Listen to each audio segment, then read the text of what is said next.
Қызымна Мұхтар Әуезовтың Абай жолы романы, оны біз оқып жүрсек өте күшті болады. Мен сол кішкене саған үзіндісін ойымда қалған оқып берейін.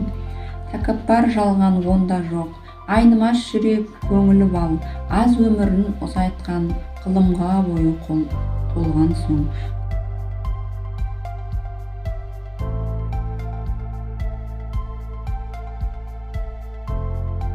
Мен қазір Несіпбек Айтұлының Көктем деген өлеңін оқиын.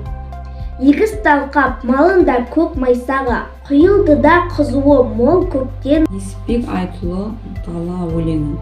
Ымыртқа қоңыр салқын жанға жайлы, теңіздей бидай басы толқындайды.